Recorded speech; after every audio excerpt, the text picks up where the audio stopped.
Good morning, welcome to mega 9 TV morning analysis కార్యక్రమానికి స్వాగతం.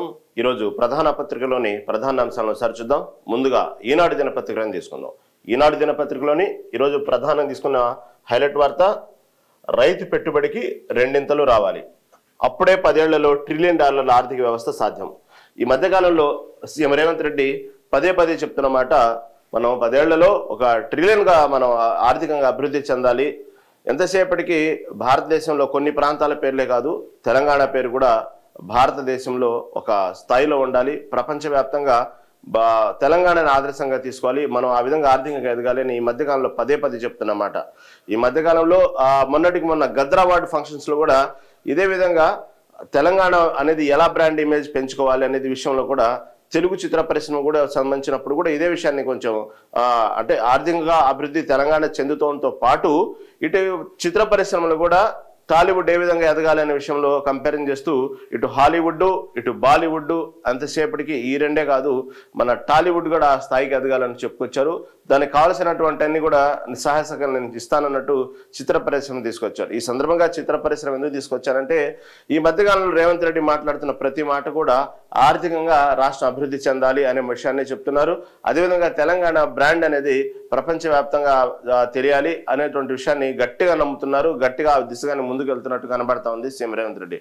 నిన్నటికి నిన్న రైతులకు వ్యవసాయ పెట్టుబడిగా ఇచ్చేటువంటి, ముందుగానే పెట్టుబడిగా ఇచ్చేటువంటి ఏదైతే ఉందో అన్నదాతల అకౌంట్ లో రైతు భరోసా సంబంధించినటువంటి పథకానికి సంబంధించి ముందస్తుగా పెట్టుబడి ఇచ్చేటువంటి భాగంగా ఆ కార్యక్రమంలో నిన్న ఏదైతే హైదరాబాద్ లోని రాజేంద్ర నగర్ లో జరిగినటువంటి వ్యవసాయ విశ్వవిద్యాలయానికి సంబంధించినటువంటి దాంట్లో రైతు సంక్షేమం అనేటువంటి రైతు నేస్తం కార్యక్రమంలో శ్రీ రేవంత్ రెడ్డి పాల్గొని ఈ వ్యాఖ్యలు చేశారు. ఎప్పుడైతే రైతు వ్యవసాయానికి పెట్టుబడి పెడతాడో దానికి రెండింతలు వచ్చినప్పుడే రాష్ట్రం బాగుపడుద్ది. అదేవిధంగా అప్పుడే 10 ఏళ్లలో $1 ట్రిలియన్ ఆర్థిక వ్యవస్థ కూడా మనకు సాధ్యమవుతుంది అన్నట్టు నిన్న జరిగినటువంటి సంబంధించిన రైతు నేస్తం కార్యక్రమంలో సీఎం రేవంత్ రెడ్డిని మాట్లాడిన మాటల్ని ఈనాడు దినపత్రిక హైలైట్ చేసింది. దాంట్లో ప్రధానంగా 9 రోజుల్లో అన్నదాతల ఖాతాల్లో 9,000 కోట్ల రైతు భరోసా, 9 రోజుల్లో ఖాతాల్లో మనం రైతు భరోసా సంబంధించినటువంటి వాటివి మొత్తం 9,000 కోట్ల రూపాయలు జమ చేయబోతున్నాం అన్నట్టు వార్తని కూడా తెలియజేశారు. అదేవిధంగా గత ప్రభుత్వానికి ఆర్థిక విధ్వంసం అన్నట్టు చెప్పుకొచ్చారు. ఈ సందర్భంగా గతంలో ఉన్నటువంటి బీఆర్ఎస్ ప్రభుత్వం మీద విరుచుకుపడ్డారు సీఎం రేవంత్ రెడ్డి నిన్న. ఎందుకంటే మొత్తం ఆర్థిక వ్యవస్థని చిన్నభిన్నం చేశారు.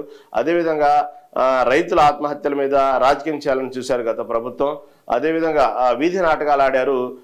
ఇప్పటికీ రైతుల్లో ఉన్నటువంటి రైతుల్లో ఒక గందరగోళం సృష్టించి ప్రభుత్వాన్ని అస్థిరపరచాలనేటువంటి ఉద్దేశంలోనే బీఆర్ఎస్ ప్రభుత్వం ఉంది, కానీ రైతుల మంచి కోరే ప్రభుత్వం కాదు. గతంలో కూడా ఈ విధంగానే రైతుల ఆత్మహత్యల మీద రాజకీయాలు చేయాలన్నట్టు వాళ్ళు చూశారు. రైతుల ఆత్మహత్యలు చూసి నాట్యాలు ఆడారంటూ చాలా ఘాటుగానే పదే పదే బీఆర్ఎస్ ప్రభుత్వం మీద రైతులకు బీఆర్ఎస్ ప్రభుత్వానికి జరిగినటువంటి సందర్భాలు గుర్తు చేస్తూ ఆ రోజుల్లో రైతుల పట్ల వ్యవహరించిన తీరుని బీఆర్ఎస్ ప్రభుత్వం ఏ విధంగా చేసిన విషయాన్ని ఎండగడుతూ రైతుల పట్ల కాంగ్రెస్ ప్రభుత్వం రైతుల పక్షపాతి అన్నట్టు చెప్పుకోవడానికి దాని సందర్భంగా కొన్ని వ్యాఖ్యలు చేశారు బీఆర్ఎస్ ప్రభుత్వం మీద. ఎక్కువగా నిన్న దాని మీదే రైతులకు రాష్ట్ర కేంద్ర ప్రస్తుతం ఉన్నటువంటి కాంగ్రెస్ ప్రభుత్వం ఏం చేస్తుంది, గతంలో ఉన్న బీఆర్ఎస్ ప్రభుత్వం ఏం చేస్తుంది అనే వాటి గురించి వివరిస్తూ నిన్న బీఆర్ఎస్ ప్రభుత్వం విరుచుకుపడ్డారని చెప్పుకోవాలి నిన్న.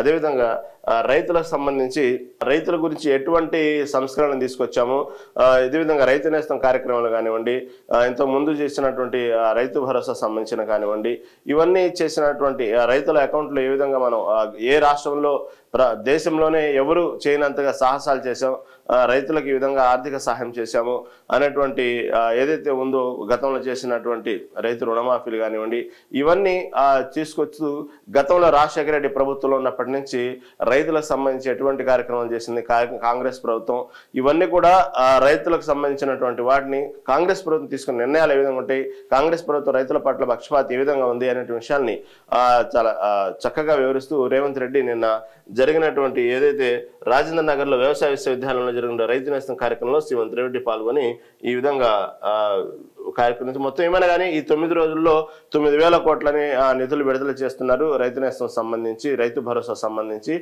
ఈ 9 రోజుల్లో మొత్తం నిన్న బటన్ నొక్కి నిన్న ప్రారంభించారు ఈ పథకానికి. ఈ వరుసగా ఈ 9 రోజుల్లో మొత్తం 9,000 కోట్లు రైతుల అకౌంట్లోకి ఠంగ్ అని మోగుతాయి అంటున్నట్టు కూడా రేవంత్ రెడ్డి చెప్పుకురావడం జరిగింది. రాష్ట్రంలో మరో 100 ఏళ్లైనా కోలుకునే విధంగా గత అంటే దాదాపు రైతుల విషయంలో వచ్చేటప్పటికి ఇప్పుడు గత ఇంకా 100 ఏళ్ళైనా కూడా రాష్ట్రం కోలుకునే విధంగా బీఆర్ఎస్ ప్రభుత్వం ఆర్థికంగా చిన్నభిన్నం చేసిందనే విషయాన్ని కూడా చెప్పుకొచ్చారు. అదేవిధంగా విద్యార్థులు రైతులు ఆత్మహత్య చేసుకుంటే ప్రతిపక్షాలు సంతోషంలో నృత్యాలు చేస్తున్నాయని, వారి చావులపై అధికారంలో రావచ్చన్న దురాశతో పనిచేస్తున్నాయని ధ్వజమెత్తారు.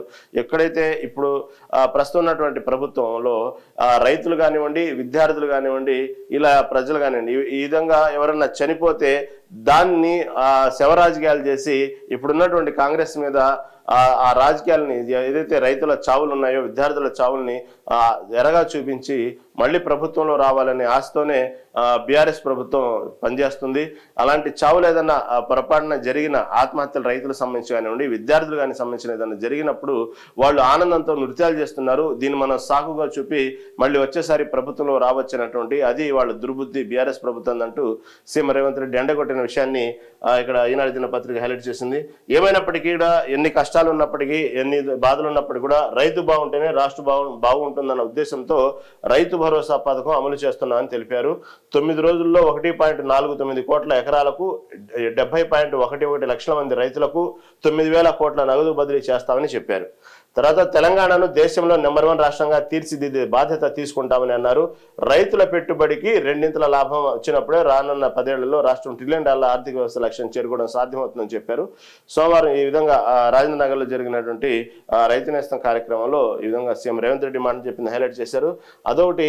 ఇంకొక మాట, రైతుల ఆశీర్వాదం ఉంటేనే అధికారం. రుణమాఫీ, రైతు భరోసా, ఉచిత విద్యుత్తు, ధాన్యం కొనుగోళ్లు, రైతు బీమా, సన్నధాన్యానికి బోనస్ కింద గడిచిన 18 నెలల్లో రైతుల కోసం ప్రభుత్వం 1.01 లక్షల కోట్లు ఖర్చు పెట్టింది.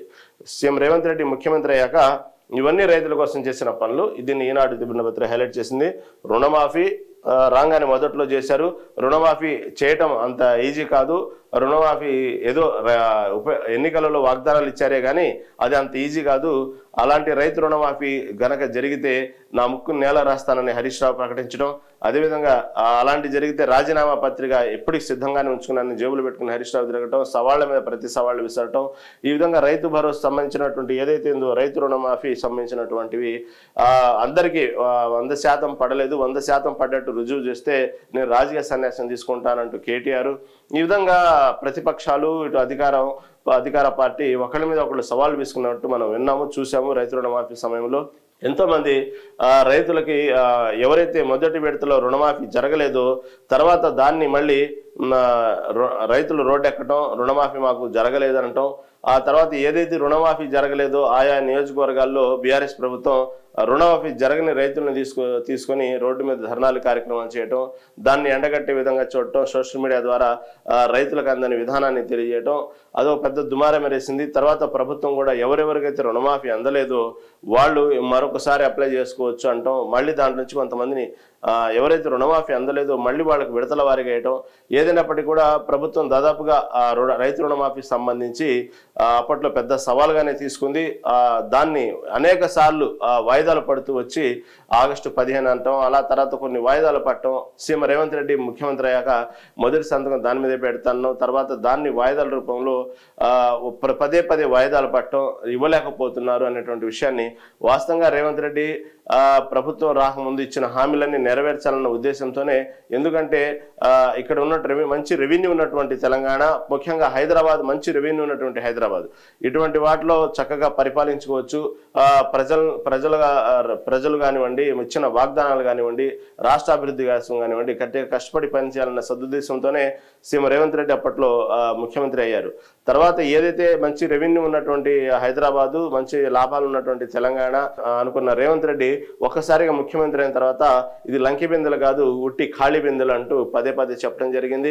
తర్వాత ఎన్నో సభలో సమావేశాల్లో ముఖ్యమంత్రి రేవంత్ రెడ్డి ఈ విధంగా ఖజానా గురించి ఉన్నట్టు ప్రజల ముందు చెప్పడం, ఈ విధంగా ప్రతి నెల ఉద్యోగులకు ఇచ్చేటువంటి జీతాలు కానివ్వండి, తర్వాత కొన్ని ఏదైతే వాగ్దానాలకు సంబంధించినటువంటి పథకాలకు సంబంధించినటువంటి ఏదైతే ఇస్తున్నప్పుడు దానికి సంబంధించిన ఖర్చు ఏ విధంగా కానివ్వండి, ఈ విధంగా మొత్తం ఉన్నటువంటి రాష్ట్ర ఆదాయము, ఇచ్చేటువంటి పథకాలు, ఇచ్చేటువంటి జీతభత్యాలు ఇవన్నీ పోను మళ్ళీ ఇంత లోటు బడ్జెట్ కనబడుతుంది, ప్రతి నెల మేము ఇన్ని వేల కోట్లు అప్పు చేయాల్సి వస్తుంది తెలంగాణ ప్రభుత్వం అన్నట్టు ఓపెన్ గానే ప్రతి బహిరంగ సభల్లో చాలాసార్లు సీఎం రేవంత్ రెడ్డి చెప్పడం మనం విన్నాము, చూసాము. కాబట్టి ఇది నేను లంకి బిందెలకు వచ్చాను, చాలా ఖాళీ బిందెలైని దాదాపుగా ఇంకా 100 ఏళ్ళైనా కోలుకోలేనంత దెబ్బతీశారు, ఆర్థికంగా చిన్నభిన్నం చేసి పడేశారు. ఎవరికి వాళ్ళు బీఆర్ఎస్ పార్టీలో ఇది కుటుంబ పాలనకు ఎవరు వాళ్ళు దోచుకుని తిన్నారంటూ పదే పదే రేవంత్ రెడ్డి విమర్శించడం మనం చూసాం. కానీ అటువంటి సందర్భంలో చేసినటువంటి ఆ రైతు రుణమాఫీకి సంబంధించినటువంటి చేసిన వ్యాఖ్యలు తర్వాత ముఖ్యమంత్రి అయిన తర్వాత రేవంత్ రెడ్డి చెప్పిన తర్వాత ఇవన్నీ చూసినప్పుడు రైతు రుణమాఫీ తీర్చడానికి చాలా ఇబ్బంది పడ్డారు ఆర్థికంగా. చాలా అనుకున్నంత స్థాయిలో ఇక్కడ బడ్జెట్ లేదు. దాని తోడు ఇక్కడ ఉన్నటువంటి రైతులకు సంబంధించినటువంటి ఎప్పటికప్పుడు రుణమాఫీ పడిద్ది, రేవంత్ రెడ్డి ఇచ్చిన మాట నెరవేర్చుకుంటాడు, మాట మీద నిలబడే వ్యక్తి అన్నటువంటి ఆశతో రైతులు ఉన్నారు ఆ సమయంలో. తర్వాత చూస్తే ఈ బడ్జెట్ వల్ల ఉన్నటువంటి లోటు బడ్జెట్ వల్ల ఇచ్చిన హామీలు చూస్తే కొన్ని వేల కోట్లు ఇవ్వాల్సి వస్తుంది. ఈ సందర్భంలో అప్పట్లో అసెంబ్లీలో చెప్పినటువంటి వ్యాఖ్యలకి తర్వాత పదే పదే అనుకున్న స్థాయి నుంచి బడ్జెట్ తర్వాత ఎవరైతే అర్హులో, ఎవరైతే రైతు రుణమాఫీకి అర్హులో వాళ్ళకు మాత్రమే రైతు రుణమాఫీ చేయాలనేటువంటి సదుద్దేశంతో దాంట్లో కొంతమందిని పేర్లని ఎవరెవరైతే ఇన్ని ఎకరాలు ఉండాలి లేదా ఇతను రైతు రుణమాఫీకి అర్హుడు అనే విధంగా కొన్ని ఒక స్ట్రాటజీని ఫాలో అయ్యారు. ఆ తర్వాత అనేక విమర్శలు పాలయ్యారు, అనేక మంది రైతులు రోడ్డు ఎక్కారు.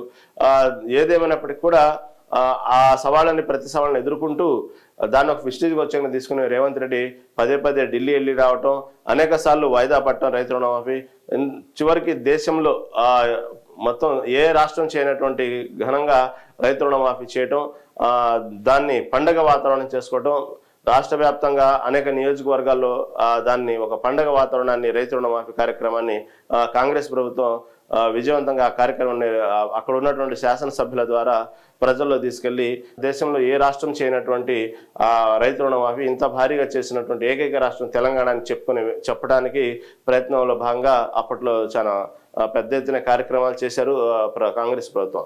ఆ విషయాన్ని అదేవిధంగా రైతు భరోసా సంబంధించి ఏదైతే వ్యవసాయానికి ముందుగానే పెట్టుబడికి విధంగా ఇచ్చేటువంటి రైతు భరోసా కార్యక్రమాన్ని ఇప్పటికీ ఋతుపవనాలు వచ్చేసినాయి, ఇప్పటికీ వ్యవసాయానికి సంబంధించినటువంటి రైతులు వ్యవసాయం మొదలు పెట్టారు. అయినప్పటికీ కూడా ఇంతవరకు రైతు భరోసా అందలేదంటూ ఇప్పటికే ప్రతిపక్షాలు గోలగోలు చేస్తున్నాయి. వాస్తవంగా రైతులు కూడా రైతు భరోసాకు ఎదురు చూస్తున్నారు.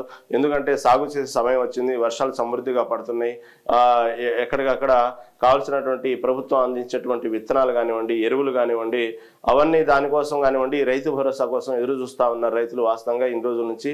ఎందుకంటే ఈ ప్రతిసారి ఇదే సీజన్లో హడావుడిగా సాగు చేయడానికి రైతులు ఎదురు చూడటం, నైరుతి ఋతుపవనాలు కొంచెం మందగించడం, ఆలస్యంగా రావటం, ఈ సమయంలో దళారులు ఈ దోపిడీదారులు వాళ్ళకి ఇష్టం వచ్చినట్టు రైతులను దోచుకుని తినటం, ఇటుపక్క నకిలీ విత్తనాలతో దోచుకుని తినటం, ఈ విధంగా ప్రతి సంవత్సరం చూస్తాను. కానీ ఈసారి మాత్రం సీఎం రేవంత్ రెడ్డి సర్కార్ దానికి సంబంధించినట్టు మాత్రం చాలా కఠినమైన నిర్ణయాలు తీసుకుంటూ ఎక్కడ రైతులకి నకిలీ విత్తనాలు అనేవి ఎవరు అమ్మకుండా ఉండే విధంగా కొన్ని చట్టాలు తీసుకురావటం, అదేవిధంగా ఎరువులకు సంబంధించి కూడా రైతులు ఏ విధంగా సాగు చేసుకోవాలి, ప్రస్తుత పరిస్థితుల్లో ఎటువంటి పంటలు వేయాలి అనేటువంటి విషయాన్ని కూడా రైతులకు అవగాహన కార్యక్రమాలు కలిగించడం, ఈ విధంగా రైతుల పట్ల అనేక కార్యక్రమాలు చేస్తూ రేవంత్ రెడ్డి ప్రభుత్వం దాంట్లో భాగంగా రైతు భరోసా కార్యక్రమాన్ని ముందుగా పెట్టుబడి ఇచ్చేటువంటి కార్యక్రమాన్ని నిన్న ప్రారంభించారు. రైతు భరోసా కార్యక్రమాన్ని ఏదైతే నిన్న జరిగినటువంటి సభలో బటన్ నొక్కి ఈ 9 రోజుల్లో మొత్తం ఏమైనా కానివ్వండి 9,000 కోట్లు రైతు భరోసాగా రైతుల అకౌంట్లో పడే విధంగా మొత్తం ఒక ప్లాన్ చేశారు. నిన్న బటన్ నొక్కి రేవంత్ రెడ్డి ఆ కార్యక్రమాన్ని ప్రారంభించారు. దాంట్లో భాగంగా చెప్పినటువంటి మాట, ఏ ప్రభుత్వం అయినా సరే సహజంగా ఏమంటారంటే ప్రభుత్వ ఉద్యోగులు తలుచుకుంటేనే ప్రభుత్వాలను మనం మార్చేస్తుంటారు. ప్రభుత్వ ఉద్యోగులు ఈసారి ఏటంటే అటు ప్రభుత్వాలు మారుతుంటాయి, మళ్ళీ అధికారంలోకి వస్తుంటాయి, పెత్తనమంతా ప్రభుత్వ ఉద్యోగుల చేతిలోనే ఉన్నది అంటూ ప్రభుత్వ ఉద్యోగులు కూడా బహిరంగానే చెప్పుకుంటుంటారు ఈ మాట. అదేవిధంగా రాజకీయ నాయకులు కూడా కొంచెం ప్రభుత్వ ఉద్యోగుల పట్ల కొంచెం జాగ్రత్తగా ఉండాలి, వీళ్ళు అవసరమైతే ప్రభుత్వాన్ని చేంజ్ చేసేటువంటి గేమ్ చేంజర్స్ వీళ్ళు అన్నటువంటి ఒక అవగాహన అపోహ అంటూ ఉంటారు. అపోహ కాదు, వాస్తవంగా ప్రభుత్వ ఉద్యోగులు ఆ విధంగా చెప్తూ ఉంటారు, మా వల్లే అధికారాలు ఉంటాయి అన్నట్టు కూడా చెప్తుంటారు, మనం ఎన్నోసార్లు వింటుంటాం. కానీ మొట్టమొదటిసారి రేవంత్ రెడ్డి ఈ ప్రభుత్వ ఉద్యోగులు కాకుండా ఎక్కడైతే రైతుల ఆశీర్వాదం ఉంటేనే అధికారాలు ఉంటాయి, రైతుల చేతుల్లోనే ప్రభుత్వాలు ఉంటాయి. కాబట్టి రైతుల ఆశీర్వాదం ఉండాలి, ఏ ప్రభుత్వం అయినా సరే అధికారంలో ఉండాలంటే మాత్రం రైతుల ఆశీర్వాదం ఉండాలంటూ నిన్న ఒక కొత్త వర్షన్లో చెప్పుకొచ్చారు. కాబట్టి రైతులు బాగుండాలి, రైతులు బాగుంటేనే పెట్టిన పెట్టుబడికి రెండింతల లాభం వస్తేనే రాష్ట్రం బాగుపడుద్ది, మనం 10 ఏళ్లలో ఇంకో మంచి ఆర్థికంగా అభివృద్ధి చెందినట్టు తెలంగాణ చూడగలం అనేటువంటి విషయాన్ని నిన్న రైతు నేస్తం కార్యక్రమంలో ఈ రైతు భరోసా నిధులు విడుదల చేసే సందర్భంగా సీఎం రేవంత్ రెడ్డి చెప్పిన మాటల్ని ఈనాడు దినపత్రిక హైలైట్ చేసింది. ఇక తర్వాత ఇంకొక వార్త ఈనాడు దినపత్రికలో పతాక స్థాయికి ఇరాన్ క్షిపణి దాడిలో ఇజ్రాయెల్ టెల్ అవీవ్లో ఎగిసిపడుతున్న మంటలు. ఏదేమైనప్పుడు కూడా ఇజ్రాయెల్ ఇరాన్ సంబంధించిన దాడి రోజుకో రకంగా ఉధృతమవుతుంది. ఇది చివరికి ఎక్కడి దాకా వెళ్ళిద్ది అనేటువంటి అనుమానాలు కూడా ఉన్నాయి. ఎందుకంటే ఇజ్రాయెల్ వాస్తవంగా ప్రతిసారి ఇజ్రాయెల్ పై చేయి సాధించడం, ఇరాన్ మీద యుద్ధం చేయటం, మళ్ళీ దాన్ని శాంతి చర్చలు పాల్గొనటం, మళ్ళీ శాంతి చర్చలో మళ్ళీ ఎవరికి వాళ్ళు తాత్కాలిక విరమణ తీసుకోవడం, ఇన్ని మనం ప్రతిసారి చూస్తూనే. కానీ ఈసారి మాత్రం ఇరాన్ కూడా ధీటుగా యుద్ధం చేసేటప్పటికీ, దానికి యెమెన్ దేశం కూడా సపోర్ట్ చేసేటప్పటికీ ఇరాన్ భారీ స్థాయిలో యుద్ధం చేస్తుందని చెప్పుకోవాలి ఇజ్రాయెల్ మీద. అయినప్పటికీ ఇజ్రాయెల్ ఉన్నటువంటి శక్తి సామర్థ్యాలు, టెక్నికల్లో ఉన్నటువంటి అవగాహన ముందు ఇరాన్ నిలవలేదు. ఏదో తాత్కాలికమైనటువంటి కొంచెం పై చేయ కానీ ఇది పూర్తి ఆధిపత్యాన్ని అయితే ఇజ్రాయెల్ మీద ప్రదర్శించలేదు అన్నటువంటి విషయాన్ని ఇక్కడ అర్థమవుతా ఉంది. ఎందుకంటే ఇప్పటికే గగనతలంలోకి పూర్తి స్థాయి పట్టును సాధించాము, గగనతలంలో ఉండేటువంటి ఎన్నో మనం ఎదుర్కొన్నాము ఇరాన్ చేసేటువంటి క్షిపణి దాడుల్ని, కాబట్టి మేమే గెలిచాము అన్నట్టు ఇప్పటికే నెతన్యాహు ప్రకటించడం జరిగింది. ఏదేమైనప్పటికీ కూడా అనుకున్నంతగా కాకపోయినా కూడా ఇరాన్ కొంచెం భారీ స్థాయిలోనే ఇజ్రాయెల్ మీద విరుచుకుపడుతుందని చెప్పుకోవాలి. అనేక ప్రాంతాల్లో ఏదైతే ఉన్నాయో టెల్ అవీవ్లో ఉన్నటువంటి కొన్ని భారీ భవనాల మీద, అంతస్తుల మీద భారీగానే క్షిపణులు దాడి చేయడం జరిగింది. ఆస్తి నష్టం అయితే బాగానే చేసినట్టు కనబడతా ఉంది. అదేవిధంగా అమెరికా సంబంధించినటువంటి కార్యాలయం మీద కూడా నిన్న క్షిపణులు దాడి చేయటం వల్ల ఇటు అమెరికా కూడా చాలా సీరియస్గా ఉంది. అదేవిధంగా ఎన్నో టెల్ అవీవ్లో ఉన్నటువంటి భారీ భవనాల్ని నేలమట్టం చేయటం, కొన్ని వందల మిసైళ్లు దాడి చేయటం ఇరాన్ పై చేయిగా చెప్పుకుంటా ఉంది. ఇటుపక్క గగనతలంలో ఇరాన్ సంబంధించినటువంటి ఎన్నో మేము క్షిపణులు మేము ధ్వంసం చేశాము, గగనతలంలో మాత్రమే పై చేయి సాధించామంటూ నెతన్యాహు చెప్పుకోవడం జరిగింది. తర్వాత అనేక అధికార భవనాలు, ఇటు టీవీ ఛానళ్ల మీద కూడా, ఇరాన్ టీవీ ఛానళ్ల మీద అనేక భవనాల మీద ఇజ్రాయెల్ దాడి చేయడం నిన్న మనం కొన్ని వార్తల్లో కూడా మనం చూసాం వీడియోస్. ఏదైనప్పటికీ కూడా ఇజ్రాయెల్ మీద ధీటుగానే స్పందిస్తుంది ఇరాన్ కూడా. అనేక భవనాలు నేలమట్టమని, అక్కడ అనేక మంది ఆస్తి నష్టం, ప్రాణ నష్టం భారీగా లేకపోయినప్పటికీ కూడా ప్రాణ నష్టం కూడా జరుగుతూ ఉంది. ఈ సమయంలో ఇజ్రాయెల్ కూడా మేము ఒక పద్ధతి ప్రకారం యుద్ధం చేస్తున్నాము, కానీ ఇరాన్ మాత్రం ఇష్టం వచ్చినట్టు యుద్ధం చేస్తూ ఉంది, మధ్యలో అమాయక ప్రాణాలు పోతున్నాయి. ఈ యుద్ధంలో మాత్రం ఒక పద్ధతి లేదు ఇరాన్ దగ్గర. మేము కొన్ని ఒక ఎక్కడైతే స్థావరాల మీద ఏదైతే మొదటి నుంచి అణు ఆయుధాలు తయారు చేస్తుంది, లేకపోతే న్యూక్లియర్ సంబంధించినటువంటి తయారు చేస్తుంది, ఇది కరెక్ట్ కాదు అనేటువంటి దాని మీద మేము అటాక్ చేస్తున్నాం. కానీ ఈ అణ్వాయుధాలు ఉన్నటువంటి ప్రాంతాల మీద, మేము ప్రజల మీద, సామాన్యుల మీద యుద్ధం చేయట్లేదు. కానీ ఇరాన్ మాత్రం ఇష్టం వచ్చినట్టు యుద్ధం చేస్తూ భారీగా ఆస్తి నష్టం, ప్రాణ నష్టం చేస్తుంది. ఇది కరెక్ట్ కాదు, దీనికి 100ల ప్రతీకారం తీసుకుంటాం అన్నట్టు కూడా ఇజ్రాయెల్ ప్రకటించడం జరిగింది. అదేవిధంగా ఎప్పుడైతే అమెరికా కార్యాలయం మీద ఎప్పుడైతే ఈ దాడి జరిగిందో వెంటనే అమెరికా కూడా మొదటి నుంచి చెప్తుంది, నేను చెప్తున్నాను ఇజ్రాయెల్ అధ్యక్షుడు ఇద్దరిని చెప్తున్నాను, కానీ ఈసారి మాత్రం ఇజ్రాయెల్ అధ్యక్షుడు ఆ మాట వినే పరిస్థితి లేడు, కాబట్టి ఇద్దరు శాంతి చేకూరాలని కోరుకుంటున్నాను అన్నట్టు ట్రంప్ సైడ్ అవ్వడం జరిగింది. కాకపోతే కొన్ని వార్తాపత్రికల్లో చూస్తే అమెరికా ఆల్రెడీ ఇజ్రాయెల్కి సపోర్ట్గా యుద్ధంలో కొంతమంది ఈ అమెరికా సంబంధించినటువంటి కొంతమంది సైన్యం కానివ్వండి, కొన్ని ఆయుధాలకు సంబంధించిన కానీ ఇప్పటికే ఇజ్రాయెల్ సంబంధించి యుద్ధంలో పాల్గొంటున్నాయి, యుద్ధం చేస్తున్నాయి అన్నట్టు కూడా చెప్పుకొస్తున్నారు. మొదటి నుంచి ఓపెన్గానే నెతన్యాహు చెప్తున్నాడు, అమెరికా సపోర్ట్ మాకు ఫుల్గా ఉంది, అమెరికానే మాకు సపోర్ట్ ఉంది. వాస్తవంగా ఇరాన్ శత్రువు అమెరికా అంటూ ఒక పక్క అమెరికాని రెచ్చగొట్టే వ్యాఖ్యలు చేస్తూ అమెరికా ఇంకొంచెం సీరియస్గా తీసుకొని యుద్ధంలో పాల్గొనే విధంగా ఇజ్రాయెల్ అమెరికాని రెచ్చగొట్టడం, డైరెక్ట్గా నెతన్యాహు నిన్న మాకు ఫుల్ అమెరికా సపోర్ట్ ఉంది, అమెరికా కూడా మా తరఫున యుద్ధం ప్రకటించింది, మా తరఫున యుద్ధం చేసిద్ది, మాకు అమెరికా సపోర్ట్ ఉందంటూ బహిరంగంగానే చెప్పుకొస్తుంది ఇజ్రాయెల్. కానీ అమెరికా మాత్రం అలాంటిది ఏమీ లేదు, ఇద్దరి మధ్యన మేము శాంతి చేకూరాలని కోరుకుంటున్నాం. కాబట్టి అణు ఒప్పందం మీద నేను పదే నేను ఇరాన్ని కోరాను, కానీ ఆ విషయంలో మాత్రం ఇరాన్ చాలా తప్పు చేసింది, సంతకం పెట్టమన్నాను, పెట్టలేదు దాని మీద అణు ఒప్పందం మీద. అందుకే మాకు ఇరాన్ అంటే కోపం, ఇప్పటికైనా అర్థం చేసుకోండి, భారీగా ప్రాణ నష్టం జరిగింది అంటూ కూడా పదే ట్రంప్ వ్యాఖ్యలు చేయడం మనం చూస్తున్నాం. కాదు ఎప్పుడైతే నిన్న అమెరికా కార్యాలయం మీద దాడి జరిగిందో ఇక ట్రంప్ ఇరాన్లో ఉన్నటువంటి కొన్ని ప్రాంతాల ప్రజలను డైరెక్ట్గానే హెచ్చరించడం జరిగింది. ముందస్తుగా నేను చెప్తున్నాను, ఈ తీవ్ర రూపం దాల్స్తుంది, కాబట్టి ముందుగానే మీరు ఖాళీ చేయటం మంచిది, ఇక భారీ యుద్ధం చూస్తారు మీరు, కాబట్టి ప్రజల్ని ముందుగానే హెచ్చరించడం జరిగింది. ఇరాన్ ప్రజల్ని ఆ ప్రాంతాలను ఖాళీ చేయమని ట్రంప్ హెచ్చరిస్తున్నారు. కొన్ని వార్తలైతే, ఇంటెలిజెన్స్ వార్తలైతే దాదాపు ఇప్పటికే యుద్ధ విమానాలు, యుద్ధ క్షిపణులు, దానికి సంబంధించినటువంటి ఏదైతే యుద్ధానికి సంబంధించినటువంటి మిలిటరీ విభాగం కానివ్వండి మొత్తం కూడా ఇజ్రాయెల్కి బయలుదేరాయి. ఇప్పుడు అమెరికా ఫుల్ సపోర్ట్ చేస్తూ ఇంకా డైరెక్ట్గా యుద్ధ రంగంలో ఇజ్రాయెల్ తరఫున పోరాటానికి అమెరికా సిద్ధమవుతుంది అనేటువంటి వార్తలు కూడా వస్తున్నాయి. దీన్ని బట్టి ఇరాన్ ముందుగానే ట్రంప్ హెచ్చరించడం, ఈ విధంగా ఇరాన్కి ట్రంప్ హెచ్చరించడం, అదేవిధంగా అమెరికా సంబంధించినటువంటి ఏదైతే యుద్ధ నౌకలకు సంబంధించిన ఇవన్నీ కూడా ఇజ్రాయెల్లో ప్రవేశిస్తున్నాయో, కాబట్టి ఇక దాదాపుగా అమెరికా ఇజ్రాయెల్ సపోర్ట్గా బహిరంగానే యుద్ధానికి దిగుతుంది అనేటువంటి వార్తలు వస్తున్న నేపథ్యంలో ఇటు ఇరాన్లో ఉన్నటువంటి ప్రజలు కూడా భయభ్రాంతులకు గురయ్యి వేరే చోటకి బయలుదేరటం, కొన్ని వందల కిలోమీటర్ల వరకు ట్రాఫిక్ జామ్ అవ్వటం కూడా ఇరాన్లో మనం చూసాము. చాలా మంది ప్రజలు తరలి వెళ్ళిపోతున్నారు. అక్కడ జరుగుతున్న ఇరాన్లో ఉన్నటువంటి అనేక భవనాల మీద, అధికార భవనాల మీద, టీవీ ఛానల్ మీద నిన్న దాడులు చేయడం కూడా కొన్ని వార్తలు చూసాము. ఒక న్యూస్ యాంకర్ ఏదైతే వార్తలు చదువుతున్న నేపథ్యంలో ఒక్కసారిగా ఛానల్ మీద మిస్సైల్ దాడి చేయటం ఇరాన్ మీద ఇజ్రాయెల్, వెంటనే ఆమె అక్కడి నుంచి భయభ్రాంతులు గురై అక్కడి నుంచి పరిగెత్తడం కొన్ని విజువల్స్ కూడా చూసాం. ఇలా అనేక పరిణామాల మధ్య ఏదైతేనే ఇరాన్ మాత్రం ఎక్కడా విరామం తీసుకోకుండా కొన్ని వందల క్షిపణులతో ఇజ్రాయెల్ మీద దాడి చేస్తూ ఉంది. మునిపెన్నడూ ఈ విధంగా ఇజ్రాయెల్ మీద ఇంత అటాక్గా ఇరాన్ ఎప్పుడు ప్రదర్శించలేదు. దానికి యమన్ కూడా తోడవటం, ఈ విధంగా ఒక పక్క పాకిస్తాన్ కూడా ఇరాన్కి సపోర్ట్గా ఉండండి, ఇజ్రాయెల్ కుటిల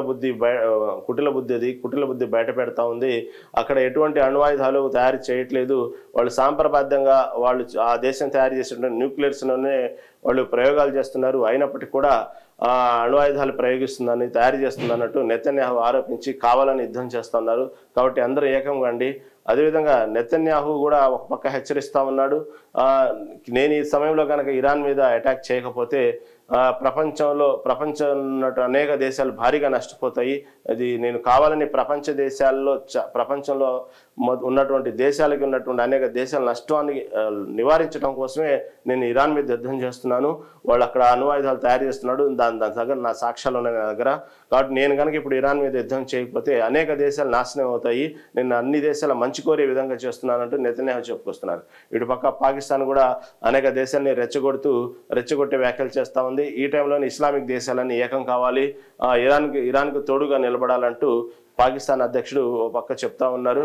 అదేవిధంగా ఇజ్రాయెల్ని ఎండగడుతూ ఇజ్రాయెల్ యొక్క ఇది కరెక్ట్ కాదు, ఈ విధంగా యుద్ధం చేయటం అనేది కేవలం అనుమానంతో, అపోహతో యుద్ధం చేస్తూ ఇరాన్ సంబంధించిన అనేక మంది అమాయకులను పట్టణ పెట్టుకుంటున్నారు, అనేక భవనాలను నేలమట్టం చేయడం కరెక్ట్ కాదు, ఇది ఇజ్రాయెల్ మొదటి నుంచి తన కుటిల బుద్ధి ఈ విధంగానే ప్రదర్శిస్తూ ఉంది, కాబట్టి ఈసారి తాడోపేడో తేల్చుకోవాలన్నట్టు ఇజ్రాయెల్ మీద అటాక్ దిగుతున్నారు. కాకపోతే ఇజ్రాయెల్ చాలా తెలివిగా ఏదైతే అసలు ఈ డ్రోన్స్, ఇరాన్లో ఉన్నటువంటి డ్రోన్స్ ఒక్కసారిగా రాత్రికి రాత్రి ఇరాన్ మీద విరుచుకుపట్టడం అనేది ప్రపంచ దేశాలందరికీ తలగొక్కున్నారు. ఇది ఏ విధంగా జరిగింది, ఎలా జరిగింది అనేది. కాకపోతే చాలా తెలివిగా ఇజ్రాయెల్ ఇరాన్లో ఉన్నటువంటి యువతనే ఉద్యోగంలో చేర్చుకొని వాళ్ళకి కావాల్సిన శిక్షణ ఇచ్చి అక్కడే డ్రోన్లను తయారు చేసేటువంటి కంపెనీ పెట్టి అక్కడి నుంచి రిమోటింగ్ చేసి అక్కడక్కడ ఆ దేశంలో ఉన్నటువంటి డ్రోన్ల ద్వారా ఆ దేశం మీద అటాక్ చేసేటప్పటికి అందరికీ అసలు ఇంత పక్కడబందిగా ప్లాన్గా ఎలా చేసింది ఇజ్రాయెల్ అనేది అర్థం కాకుండా తలగొక్కుంటున్నారు మిగతా దేశాలు. ఏదైనప్పటికీ ఇదేనే కాదు, మొదటి నుంచి ఇజ్రాయెల్ చాలా చాలా తెలివితేటలుగా ఎవరికి అర్థం కానంత టెక్నాలజీని ఉపయోగిస్తూ చిన్న దేశం అనేటప్పటికి కూడా అన్ని దేశాలకు ఒక రకమైనటువంటి సందేశాన్ని ఎప్పుడు ఇస్తూ ఉన్నది టెక్నికల్గా. అదేవిధంగా నిన్న జరిగినటువంటి యుద్ధంలో ఇరాన్లో ఉన్నటువంటి పౌరుల్నే ఇరాన్లో ఎన్నుకొని వాళ్ళకే ట్రైనింగ్ ఇచ్చి ఆ ఇరాన్లోనే ఆ పరికరాలను తయారు చేయించి వాళ్ళ దేశంలోనే దాన్ని రిమోట్ చేసి ప్రయోగించి అనేకమైనటువంటి భవనాలు నేలమట్టం చేయడం అనేది అది సామాన్యమైన విషయం కాదు. ఎవరైతే ఆ విధంగా ట్రైనింగ్లో ఉన్నటువంటి ఉద్యోగస్తుల్ని కూడా ఇరాన్ దేశస్తులే వాళ్ళు కూడా వాళ్ళని నిన్న ఇరాన్లో చాలా మంది అరెస్ట్ చేయడం కూడా జరిగింది. వాళ్ళని అరెస్ట్ చేసి వాళ్ళని ఆధీనంలో తీసుకున్నారు నిన్న. ఈ విధంగా ఇటుపక్క ఇరాను ఇజ్రాయెల్ యుద్ధాలు కొన్ని వందల మిసైల్స్ దాడి అనేది దాదాపుగా అది 10,000 కిలోమీటర్లకు ప్రయాణించగలవు ఆ మిసైళ్లు. కానీ 1,500 కిలోమీటర్లు మాత్రమే ఆ వ్యత్యాసం ఉంది ఇరాన్కి ఇజ్రాయెల్కి. మహా అయితే 10 నిమిషాలు చేరుకుంటున్నాయి అవి క్షిపణులు. దానివల్ల అటాక్ చాలా ఘోరంగా ఫాస్ట్గా అవుతా ఉంది ఊహించిన విధంగా. అది ఎక్కడ ఇరాన్ విరామం తీసుకోవట్లేదు. ఆ యుద్ధ నీతి మాత్రం ప్రదర్శించట్లేదు ఇరాన్ అనేటువంటి విషయాన్ని మాత్రం ఇజ్రాయెల్ పదే పదే చెప్తుంది. అంటే ఇన్నిసార్లు యుద్ధ నీతి ప్రదర్శించట్లేదు అని చెప్తా ఉందంటే దానికి సంబంధించి తర్వాత ఇజ్రాయెల్ కూడా అటువంటి విధంగానే యుద్ధనీతి ప్రదర్శించకుండా అటాక్ చేయబోతున్నాము అనేటువంటి వార్తను ఇండైరెక్ట్ గా పదే పదే ముందుగానే ఎక్స్పోజ్ చేస్తా ఉంది. ఎందుకంటే ఒక పక్క అమెరికా కూడా సపోర్ట్ ఇవాళ రేపట్లో అమెరికా కూడా పూర్తి స్థాయి బలగాలు కూడా అమెరికా ఇజ్రాయెల్కి తోడుగా దిగుతాయి అనేటువంటి వార్తలు వస్తున్న నేపథ్యంలో భారీగానే ఇరాన్ మీద యుద్ధం సృష్టించేటువంటి వాతావరణం కనబడతా ఉంది. ఇది ఎటువంటి పరిణామాలు వెళ్తాయి అనేది ప్రమాదమే. ఎందుకంటే అక్కడ ఉన్నటువంటి అమాయక ప్రజలు మాత్రం మధ్యలో బలవుతారు. అందుకే వాళ్ళు కొన్ని వందల కిలోమీటర్లు ప్రయాణించి అక్కడి నుంచి ఆ ప్రాంతాలు ఖాళీ చేయడం జరుగుతుంది. ఒక ట్రంప్ కూడా హెచ్చరించాడు ఆ ప్రాంతాలు ఖాళీ చేసేయండి, అనవసరంగా మీరు బలవుతారు అన్నట్టు. ఈ విధంగా చూస్తూ ఉంటే ఇక యుద్ధం అనేది తీవ్ర స్థాయికి వెళ్లే రూపంలో ఉంది. ఇక అమెరికా దిగితే ఆ యుద్ధం మాత్రం ఇంకా భారీగా ఘోరమైన నష్టం చవిచూస్తుంది ఇరాన్ అని అనుకోవాలి. ఇంకా భారీగానే మనం అటువంటి వాతావరణం చూస్తాము. ఆ తర్వాత అంతటితో ఎలా ఉండిద్దో వాతావరణం అనేది తెలియదు. ఎందుకంటే ఇది మళ్ళీ ఇరాన్కి ఏ దేశాలు సపోర్ట్ వస్తాయి, ఇప్పటికి యెమెన్ మాత్రమే సపోర్ట్గా ఉంది. తర్వాత ఇంకా ఏ దేశాలు సపోర్ట్గా వస్తాయో అమెరికా వచ్చిన తర్వాత మళ్ళీ ఆ తర్వాత యుద్ధం ఏ పరిణామాలు దారితీస్తుందో ఎటువంటి పరిణామాల నుంచి ఎక్కడి దాకా వెళ్ళిద్ది అనేది ఇప్పటికే ప్రపంచంలో ఉన్నటువంటి ఐక్యరాజ్య సమితితో పాటు మిగతా చాలా ఉన్నటువంటి దేశాలు కూడా ఇప్పటికీ చాలా ఉత్కంఠగా ఎదురు చూస్తూ అందరూ శాంతి కోరుతున్నాయి. ఈ యుద్ధం కరెక్ట్ కాదన్నట్టు. నిన్న భారతదేశ ప్రధానమంత్రి నరేంద్ర మోదీ కూడా అసలు ఈ రోజుల్లో కూడా యుద్ధాలు చేసుకోవడం కరెక్ట్ కాదు, యుద్ధాల ద్వారా సమస్యలు పరిష్కారం కావు, చర్చల ద్వారా పరిష్కారం అవుతాయి, శాంతిని కోరుకుందాం, ఇరు దేశాలు శాంతిగా ఉండాలని కోరుకుంటున్నా అన్నట్టు కూడా నా ప్రధానమంత్రి నరేంద్ర మోదీ చెప్పడం జరిగింది ఒక స్టేట్మెంట్లో. ఎందుకంటే ఈ రోజు కూడా ఇంక యుద్ధాల ద్వారా సమస్యల పరిష్కారం అవుతున్నది అపోహ మాత్రమే. కాబట్టి ఇద్దరికి ఇటుపక్క ఇరాను ఇజ్రాయెల్కి ఇద్దరికి దోస్తిగా ఉన్నటువంటి భారతదేశం యుద్ధం కోరుకోవట్లేదు, శాంతిని కోరుకుంటుంది. అదేవిధంగా ఏదైతే యుద్ధం జరిగితే దాని చమురు కానివ్వండి, అనేకమైనటువంటి కెమికల్స్ కానివ్వండి, అనేక రకమైన ఇంకా కొన్ని పదార్థాలు రవాణా సౌకర్యాలకు సంబంధించిన కానివ్వండి, విదేశీ సంబంధించినటువంటి సరఫరా ఏదైతే ఉందో ఆయిల్తో సహా అనేక విషయాల్లో మాత్రం భారత్ మీద కూడా ప్రభావం పడేటువంటి అవకాశం ఉంది. దానివల్ల ఒక్కసారిగా ఇక్కడ భారీగా రేట్లు పెరుగుదల అయ్యేటువంటి అవకాశం ఉంది. ఇటుపక్క పెట్రోల్ సంబంధించిన కానివ్వండి, ఇటుపక్క కొన్ని కెమికల్స్ కానివ్వండి, ఇటుపక్క కొన్ని సుగంధ ద్రవ్యాలు కానివ్వండి, ఇలా అనేకమైనటువంటి సరఫరా ఉంది ఇరాన్ నుంచి కానివ్వండి, ఇజ్రాయెల్ నుంచి కానీ భారతదేశానికి. దాని ప్రభావం వల్ల అనేక రకమైనటువంటి ఆర్థిక కొంచెం అసమానతలు అస్తవ్యస్తంగా తయారవుతాయి, రేట్లు భారీగా పెరుగుదల ఉంటాయి. కాబట్టి దాని ప్రభావం భారత్ మీద పడేటువంటి అవకాశాలు ఎక్కువగా ఉంది. అవి కూడా భారత్ కొంచెం ఆ దిశ కూడా కొంచెం వాతావరణం ఆలోచిస్తూ ఉంది ఈ పరిణామాలు ఎటవుతాయి అని. అందుకని భారతదేశం శాంతి కోరుకుంటుంది. మొదటి నుంచి కూడా భారతదేశం శాంతి దేశం కాబట్టి ఈ యుద్ధాన్ని ఆపండి అంటూ కోరుతా ఉన్నాయి. కానీ ఎక్కడ కూడా నెతన్యాహు చాలా గట్టి పట్టు మీద ఉన్నారు. ఎందుకంటే యుద్ధం మొదలవక ముందు నుంచే ట్రంప్ హెచ్చరించినప్పటికీ కూడా నెతన్యాహు వినే పరిస్థితి లేరు. అదేవిధంగా ఇరాన్ కూడా అక్కడ ఉన్నటువంటి మంచి వ్యక్తుల్ని వాళ్ళు కోల్పోవటం వల్ల వాళ్ళు కూడా చాలా ఆవేశంతో ఊగిపోతా ఉన్నారు. కాబట్టి ఇరాన్ కూడా ఎక్కడ తగ్గేది లేదంటూ యుద్ధం చేస్తూ ఉంది. ఈ పరిణామాలు ఎటు నుంచి ఎటు దారి తీస్తాయనేది మాత్రం చాలా ప్రమాదకరంగానే ఉన్నాయి. ఇజ్రాయెల్ ఇరాన్ యుద్ధం రోజుకు ఒక రకమైనటువంటి వార్తలతో ప్రపంచాన్ని మొత్తాన్ని ఉలిక్కి పడేలా చేస్తుంది. మిగతా దేశాలన్నీ కూడా దాదాపుగా శాంతిని కోరుకుంటున్నాయి, ఆపమంటున్నాయి యుద్ధాన్ని.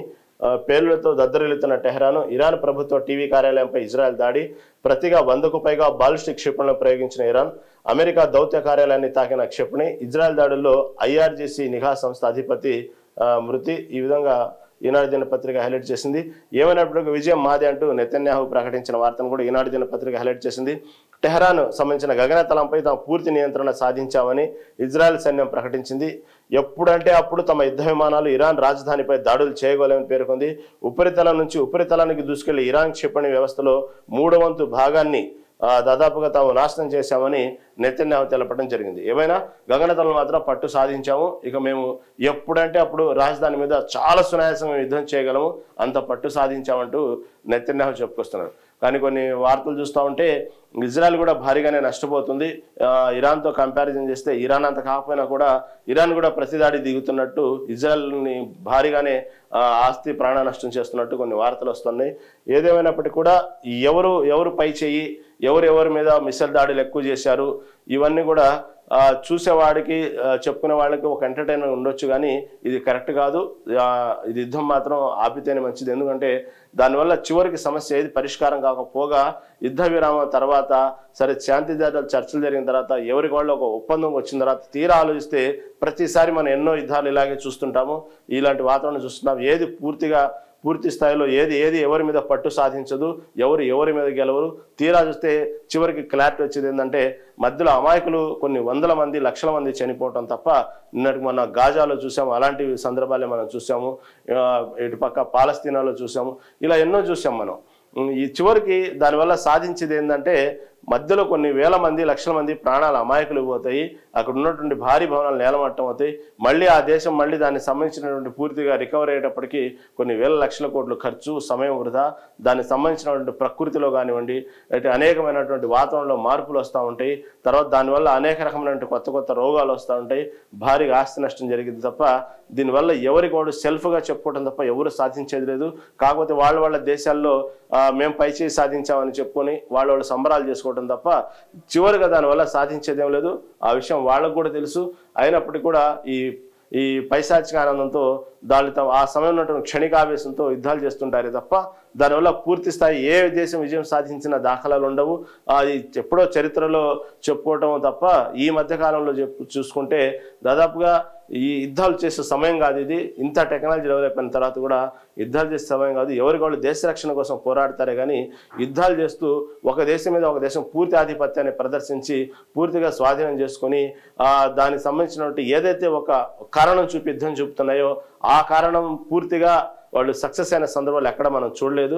అనవసరంగా మధ్యలో కొన్ని లక్షల మంది ప్రాణాలు అమాయకులు పోవడం తప్ప దానివల్ల ఒరిగింది ఏం లేదు. ఇలాంటి ఎన్నో చూస్తాం. కాబట్టి శాంతి చర్చల ద్వారా ముందుగా ఉన్నటువంటి ఏదైతే ఇరాన్ మీద అనుమానం ఉందో, ఏదైతే సంబంధించినటువంటి అణుబాంబులకు సంబంధించినటువంటి ప్రయోగాలు చేస్తూ ఉన్నారో, ఏదైతే తయారు చేస్తున్నారో దాన్ని పూర్తి స్థాయి ఆధారాలతో ప్రపంచ దేశాల ముందు ఎండగట్టి దానికి సంబంధించిన చెక్ పెడితే బాగుండేది. ఇజ్రాయెల్ కూడా ఈ విధంగా యుద్ధం చేయటం వల్ల అనేక మంది లక్షల మంది ప్రాణాలు అమాయకులు బలవటం, దానివల్ల ఎన్నో ధ్వంసాలు జరగటం, ఎన్నో భారీ స్థాయిలో భవనాలు నేలమట్టడం తప్ప ఉపయోగం లేదు. కాబట్టి భారతదేశం ఎప్పుడు శాంతి దేశమే. మోదీ చెప్పినట్టు శాంతి చర్చల ద్వారా ఎందుకంటే నేను అనుకుంటే ఈ క్షణాన్ని యుద్ధాన్ని ఆపగలనంటూ ట్రంప్ బహిరంగంగానే స్టేట్మెంట్లు ఇస్తూ ఉన్నారు పదే. ఎందుకంటే మళ్ళీ అనుకున్నట్టు అంత భారీగా ఆపగలిగేటువంటి యుద్ధాన్ని కూడా నీకు ఆపే సామర్థ్యం ఉంది కాబట్టి ట్రంప్ వెంటనే కలగజేసుకొని దాన్ని ఆపే దిశగా ముందుకెళ్ళాలి. కానీ కేవలం ఒక సైడ్ మాట్లాడుతూ యుద్ధం గురించి మాట్లాడుతూ హెచ్చరికలు జారీ చేయడం అనేది కూడా, ఎందుకంటే గతంలో మనం ఆపరేషన్ సింధూర్ విషయంలో కూడా చూసాము. నేను ఆపితేనే ఆ యుద్ధం ఆపింది, కొన్ని లక్షల మంది ప్రాణాలు నేను కాపాడాను. ఎందుకంటే రెండు ఎవరికి వాళ్ళు మంచి బలం ఉన్నటువంటి రెండు దేశాలు అవి. ఆ రెండు దేశాల మధ్య యుద్ధం జరగకుండా నేను ఆపగలిగానని తనకు తాను ఎన్నోసార్లు సెల్ఫ్గా చెప్పుకున్నటువంటి ట్రంప్ ఈ విషయంలో కూడా తనకు తాను సెల్ఫ్గా నేను అనుకుంటే ఈ క్షణాన్ని నేను ఆ యుద్ధాన్ని ఆపగలనని చెప్తున్నారు. మళ్ళీ తలుచుకొని ఆ యుద్ధాన్ని ఆపితే మంచిది. ట్రంప్ కూడా అదే కోరుకుందాం. యుద్ధం ఎవరు కోరుకోరు. సరే, ఈ వార్తను హైలైట్ చేసింది ఈనాడు దినపత్రిక. తర్వాత మోదీకి సైప్రస్ అత్యున్నత పౌర పురస్కారం. అయితే సైప్రస్ మోదీని సత్కరించి అత్యున్నత పురస్కారం ఇచ్చింది. ఆ వార్తను నిన్నంతా హైలైట్ చేశారు. ఆ దేశాధ్యక్షుడికి కశ్మీర్ కార్పొరేట్ను ఏపీలో తయారైన వెండి పర్సును బహుకరించిన ప్రధాని. ఏదైతే అతనికి సైప్రస్లో ఉన్నటువంటి మన ప్రధానిని సత్కరించిన తర్వాత, ఆ దేశాధ్యక్షుడు మన ప్రధానిని సత్కరించిన తర్వాత దానికి బదులుగా మన ప్రధాని గుర్తుగా ఆ దేశంలో మన దేశానికి సంబంధించినటువంటి కొన్ని వస్తువుల్ని వాళ్ళ గుర్తుగా ఇవ్వటం జరిగింది. దాంట్లో కశ్మీర్లో తయారైనటువంటి కార్పెట్ను, తర్వాత అదేవిధంగా మనం గర్వంగా చెప్పుకోవచ్చు మన తెలుగు రాష్ట్రాల్లో ఉన్నటువంటి ఆంధ్రప్రదేశ్ నుంచి వెండి పర్సును బహుకరించారు. అది ఎంత డిజైనబుల్గా ఉందంటే కొన్ని విజువల్స్ చూసాము నిన్న. అది చాలా చక్కగా చేత్తో వేసినటువంటి పనిముట్లు, దానికి సంబంధించినటువంటి డిజైను ఎంత చూడముచ్చటగా ఉంది. ఆ వెండి పర్సును కూడా దాని ప్రత్యేకతని తెలియజేస్తూ ఇది ఆంధ్రప్రదేశ్ తయారైనటువంటి పర్సును, అదేవిధంగా కాశ్మీర్లో తయారైనటువంటి కార్పెట్ను ఆ దేశాధ్యక్షుడికి మన ప్రధాని బహుకరించడం నిన్న అన్ని వార్తల్లో నిలిచింది. తర్వాత ఏదైతే సైప్రస్ మాత్రం మన ప్రధానిని ఒక అత్యున్నత పురస్కారంతో సత్కరించింది. అది Grand Cross of the Order of Makarios అనేటువంటి వాటితో మన సత్కరించారు ప్రధాని మోదీని. ఈ విషయాన్ని ఈనాడు దినపత్రిక హైలైట్ చేసింది. కేటీఆర్ సంబంధించి ఈనాడు దినపత్రిక ప్రభుత్వ నిధులు ఎందుకు చెల్లించింది, ప్రభుత్వం నిధులు ఎందుకు చెల్లించింది అంటూ వార్తను హైలైట్ చేసింది ఈనాడు దినపత్రిక. ఇది ఏదైతే ఫార్ములా ఈ కార్ రేస్ సంబంధించినటువంటి అవినీతి, దానికి సంబంధించినటువంటి వేరే ప్రైవేట్ సంస్థలకి ప్రభుత్వం నుంచి కొన్ని 50,000 కోట్ల వరకు చేతులు మారాయనేటువంటి విషయంలో పదే పదే దానికి సంబంధించినటువంటి కేటీఆర్ మీద నమోదైనటువంటి కేసు సాంగ్గా అనేక నోటీసులు అందుకోవటం, దానికి నిన్న ఏసీబీ పిలిపించి అనేక ప్రశ్నల వర్షం కురిపించింది కేటీఆర్ని. ఇప్పటికే 2 సార్లు దానికి సంబంధించిన నోటీసులు అందుకోవటం, ఆ నోటీసులు అందుకున్న క్రమంలో బీఆర్ఎస్ నుంచి భారీ స్థాయిలో వ్యతిరేకత, ఇది కక్ష సాధింపుగా రేవంత్ రెడ్డి సర్కార్ చేస్తున్నది అన్నటువంటి విషయాన్ని బీఆర్ఎస్ కార్యకర్తలు కానించి బీఆర్ఎస్లోని నాయకులు కూడా పదే పదే ఆరోపిస్తున్న వార్తల్ని దాన్ని ఖండిస్తూ ఇటు కాంగ్రెస్ ప్రభుత్వంలో ఉన్నట్టు పొంగులేటి కానీ వీరందరూ కూడా ఇది ఆ సంస్థ రాష్ట్ర ప్రభుత్వం చేతుల్లోది కాదు, ఎందుకు కావాలని ఇంత ఇష్యూ చేస్తున్నారు, ఇంత పెద్ద సీన్ క్రియేట్ చేస్తున్నారు, ఏదైతే ఆ సంస్థకి ఆ రాష్ట్ర ప్రభుత్వానికి సంబంధం ఏముంది, ఒకవేళ విచారణలో నిగ్గు తేలిస్తే అప్పుడు రాష్ట్ర ప్రభుత్వం తీసుకున్నటువంటి యాక్షన్లో రాష్ట్ర ప్రభుత్వానికి సంబంధించిన సంబంధం ఉన్నది. కానీ దీనికి సంబంధించిన వరకు అసలు రాష్ట్ర ప్రభుత్వం సంబంధం లేదు. ఆ విషయం అందరికీ తెలుసు, అది మీకు తెలుసు, కాకపోతే దీన్ని ఎందుకు ఇంత ఇష్యూ చేస్తున్నారంటూ పొంగులేటి శ్రీనివాస్ చెప్పిన మాటలను కూడా నిన్న మనం విన్నాం. కాకపోతే ఏదైతే ఈ ఫార్ములా ఈ రేస్కి సంబంధించినటువంటి కేసీఆర్ నోటీసులు అందుకునే క్రమంలో బీఆర్ఎస్ ప్రభుత్వంలో ఉన్నటువంటి అనేక మంది నాయకులు దీన్ని వ్యతిరేకించడం జరిగింది. ప్రధానంగా కేసీఆర్ కుటుంబంలో ఉన్నటువంటి పొరపచ్చుల మధ్యలో కూడా కవిత దీని గురించి ఘాటుగానే స్పందించింది. కేటీఆర్కి ఈ విధంగా నోటీసులు ఇవ్వడం కరెక్ట్ కాదు, ఇది కేవలం రేవంత్ రెడ్డి కక్ష సాధింపు ధోరణిలోనే ఈ విధంగా నోటీసులు ఇస్తూ ఉంది, దీన్ని నేను ఖండిస్తున్నా అంటూ ఎమ్మెల్సీ కవిత కూడా భారీగానే బహిరంగ స్టేట్మెంట్ ఇచ్చారు. ఎన్ని సమస్యలు ఉన్నప్పటికీ కూడా, ఇంట్లో ఎన్ని సమస్యలు వచ్చినప్పటికీ కూడా వాళ్ళు ఉండేటువంటి సమస్యలు కేటీఆర్ మీదే ప్రధానంగా ఎక్కువగా టార్గెట్గా మాట్లాడారు ఎమ్మెల్సీ కవిత అనేటువంటి విషయాన్ని చాలా మంది జరిగినటువంటి పరిణామాలను బట్టి అర్థమైంది. కాబట్టి అలాంటి సమయంలో కూడా కేటీఆర్కి ఈ విధంగా నోటీసులు ఇచ్చి విచారణకు నిన్న సోమవారం రావాల్సిందే అంటూ ఏసీబీ పంపిన దాంట్లో ఎమ్మెల్సీ కవిత కూడా చాలా ఘాటుగానే స్పందించారు. రేవంత్ రెడ్డి సర్కార్ మీద కొంచెం తీవ్రమైన వ్యాఖ్యలు చేశారు అనుకోవాలి. ఈ విధంగా కక్షాదింపు ధోరణిలో ఉండటం అనేది కరెక్ట్ కాదు అంటూ కూడా చెప్పుకొచ్చారు. దానికి కేటీఆర్ కూడా ఈ విధంగా ఎన్నిసార్లు నోటీసులు ఇచ్చినా, ఎన్నిసార్లు ఎంక్వైరీలు వేసినా, ఎన్నిసార్లు వేసినా, జైల్లో వేసినా పర్లేదు, కానీ నేను వదిలిపెట్టను రేవంత్ రెడ్డి, మీరు చేసేటువంటి ప్రభుత్వ వైఫల్యాన్ని ఎండగడతాను, తర్వాత నువ్వు చేసినటువంటి అవినీతి ఆరోపణలన్నీ కూడా నేను బయటికి లాగుతాను, ఎక్కడ మేము ప్రభుత్వ వైఫల్యాన్ని మాత్రం మేము కాంప్రమైజ్ కాము, ఈ విధంగా మమ్మల్ని భయపెట్టాలని చూస్తే మాత్రం వందింతలు నేను రెచ్చిపోయి నేను దానికి సంబంధించినటువంటి వాటిని నేను పోరాడతాను, పర్వాలేదు, నన్ను జైల్లో వేసినా పర్వాలేదు, ఏమో నన్ను జైల్లో, అయినప్పటికీ కూడా నేను నిన్ను వదిలిపెట్టనంటూ కేటీఆర్ మాత్రం బహిరంగంగానే ప్రకటించడం జరిగింది. ఇటుపక్క హరీష్ రావు కూడా కేటీఆర్ సందర్భంలో కేటీఆర్ అనేటువంటి వ్యక్తిగతను అతను మహాశక్తి అన్నట్టు హరీష్ రావు చెప్పడం, ఇవన్నీ నిన్న భారీ స్థాయిలో ఒక పెద్ద గందరగోళ వాతావరణం సృష్టించారు. నిన్న ఒక రంగు చెప్పాలంటే నిన్న కేటీఆర్ సంబంధించిన నోటీసులు వాళ్ళ అభిమానాన్ని చాటుకున్నారు. బీఆర్ఎస్ కార్యకర్తలు భారీ స్థాయిలో కేటీఆర్ వెంట వెళ్ళారు. ఏసీబీ సంబంధించినటువంటి ఆఫీస్ సంబంధించినటువంటి ఏదైతే నీరోకేఫ్ ఉన్నటువంటి ప్రాంతంలో భారీగా చేరారు బీఆర్ఎస్ కార్యకర్తలు. అక్కడి నుంచి పోలీసులు అక్కడి నుంచి వాళ్ళని పంపించడం జరిగింది. దీన్ని ఖండిస్తూ అనేక మంది కార్యకర్తలు వేలాదిగా అక్కడ చేరుకున్నారు. లోపల విచారణ జరుగుతుంటే దాదాపు 7 గంటల పైగా కేటీఆర్కి విచారణ చేశారు ఏసీబీ అధికారులు. అనేక రకమైనటువంటి ప్రశ్నలు దాదాపుగా లేవనెత్తారు. 40 ప్రశ్నల పైగా అతన్ని అడగటం జరిగింది. ఈ ప్రభుత్వానికి సంబంధించినటువంటి నిధుల్ని ఎందుకు ప్రైవేట్ సంస్థలు ఎందుకు మళ్లించడం జరిగింది అనేటువంటి విషయాన్ని కానీ, ఇన్ని వేల కోట్లు ఎందుకు చేతులు మారాయి, తర్వాత ప్రైవేట్ సంస్థకు ఎందుకు ఇచ్చారు, ఇలాంటి అనేక ప్రశ్నలతో ఉక్కిరి బిక్కిరి చేసింది. 7 గంటల పైగా జరిగింది విచారణ. కాకపోతే కేటీఆర్ బయటకు వచ్చి గతంలో ఏదైతే ప్రశ్నలు అడిగారో దాన్ని తిప్పి అడుగుతున్నారు, కానీ దాంట్లో పెద్ద పసలేదు. కావాలని ఇలా చేస్తున్నారు. ఇటుపక్క ప్రభుత్వంలో వేసినటువంటి ఉత్తిత్తి కేసు వీళ్ళ దగ్గర పసలేదు, అడిగే విధానంలో ప్రశ్నలు కూడా పసలేదు, అదే దాంట్లో వాళ్ళు వేసిన కేసు అలాంటిది. కాబట్టి అంటూ చాలా వ్యంగ్యంగా మాట్లాడుతూ ఏసీబీ సంబంధించినటువంటి ఏదైతే జరిగిన విచారణ గురించి అటు అధికారుల మీద కానివ్వండి, ఇటు ప్రభుత్వం మీద కానివ్వండి, కేటీఆర్ చాలా వ్యంగ్యంగా మాట్లాడటం నిన్న మనం చూసాము. దాన్ని మమ్మల్ని ఏం పీకలేరు అన్నట్టు కూడా మాట్లాడారు. తర్వాత ప్రభుత్వాన్ని ఎండగడుతూ అనేక రకంగా చాలా చాతుర్యంతో చాలా వ్యంగ్యంగా విమర్శించడం, దాన్ని అక్కడ నవ్వులు పూయించారు కేటీఆర్ అని అనుకోవాలి. ఆ తర్వాత హరీష్ రావు కేటీఆర్ గురించి మాట్లాడుతూ అతను ఒక వ్యక్తి కాదు, మహాశక్తి, ఎవరేం చేయలేరు.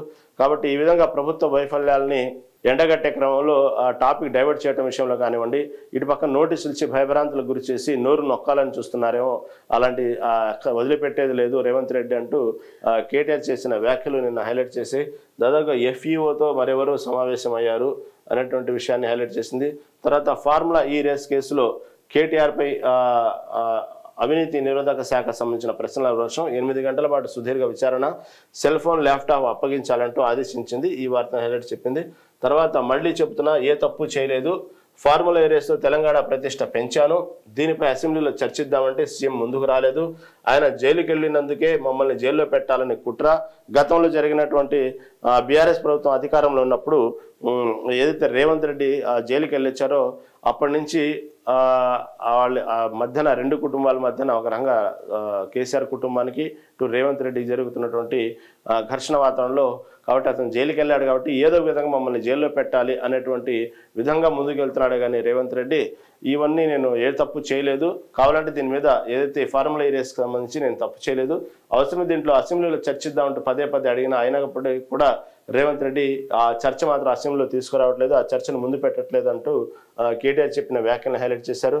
తర్వాత 21న కాళేశ్వరంపై రాష్ట్ర వ్యాప్తంగా ప్రత్యేక కార్యక్రమాలు, అవినీతి శాఖ విచారణ అనంతరం కేటీఆర్ ఏదైతే కాళేశ్వరం సంబంధించినటువంటి ఇప్పటికీ నోటీసులు అందుకున్నటువంటి కేసీఆర్ కానివ్వండి, ఈటెల రాజేందర్ కానివ్వండి, ప్రస్తుతం బీజేపీలో ఉన్నారు, అటుపక్క హరీష్ రావు, వీళ్ళు ముగ్గురు నోటీసులు అందుకోవడం జరిగింది.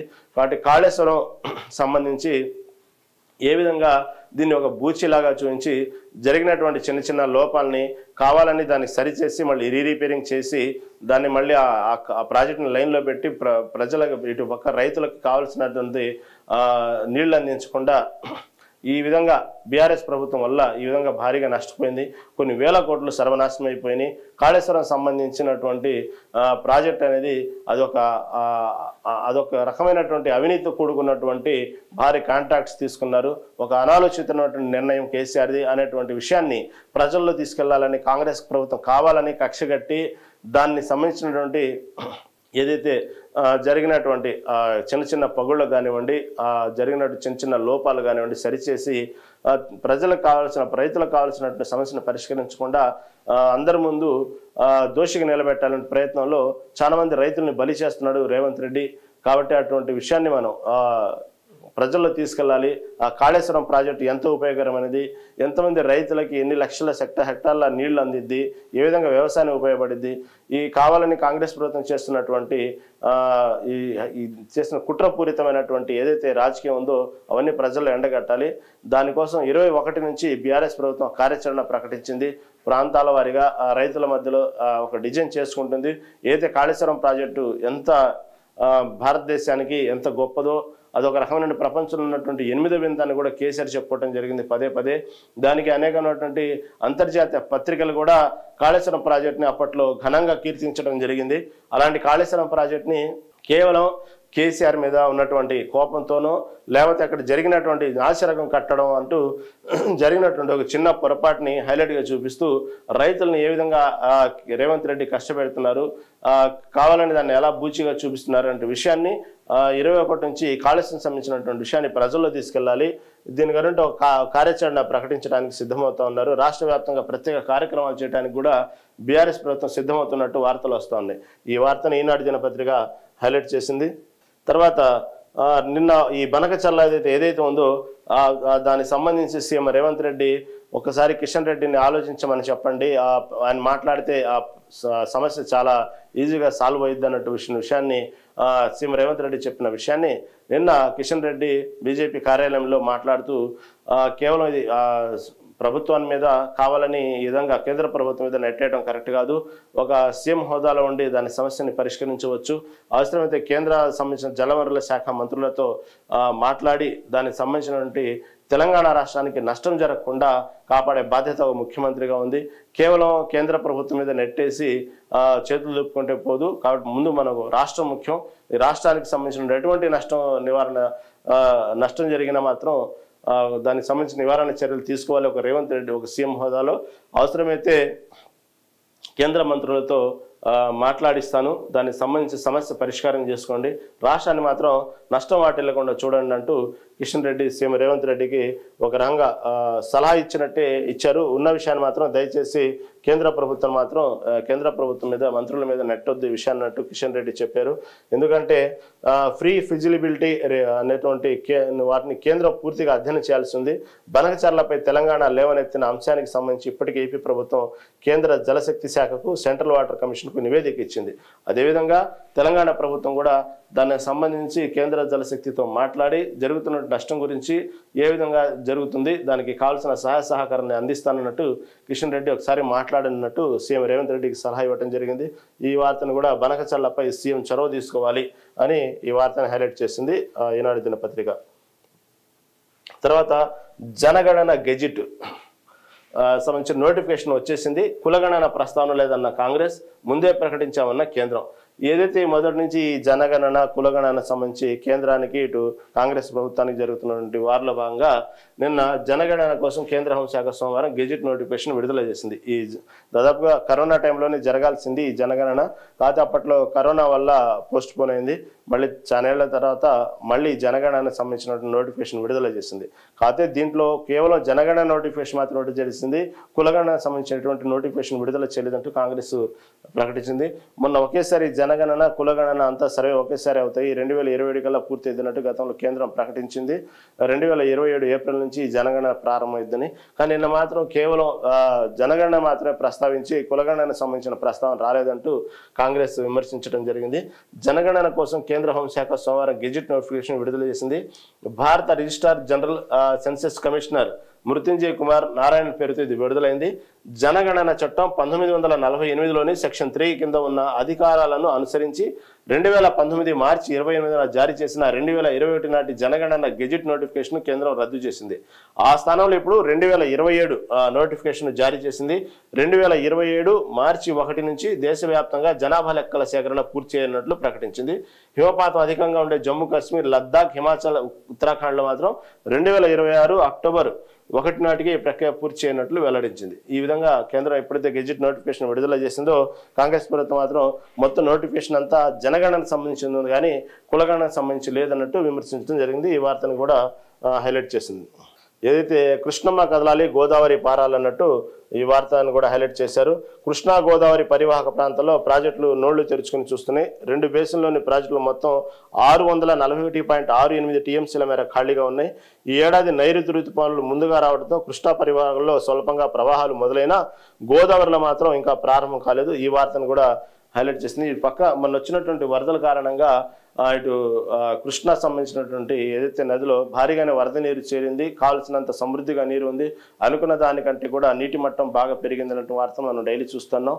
మళ్ళీ ఆ ఋతుపవనాలు మళ్ళీ ఒకసారిగా చురుగ్గా మొదలవటం జరిగింది. ఇప్పటికే యూపీ ప్రాంతాల్లో నైరుతి ఋతుపవనాలు చాలా ఫాస్ట్గా కదులుతున్నాయి. ఇటు తెలంగాణలో కూడా ఇక 2-3 రోజుల్లో భారీగానే ఋతుపవనాల్లో వర్షాలు పడతాయి. ఇటు పక్క ఆంధ్రప్రదేశ్లో కూడా కొన్ని ప్రాంతాల్లో వర్షాలు పడతాయి. ఇంకా ఋతుపవనాలు మళ్ళీ చురుగ్గా ఒక్కసారిగా యాక్టివ్ అయినట్టు వార్తలు మనం చూస్తున్నాం.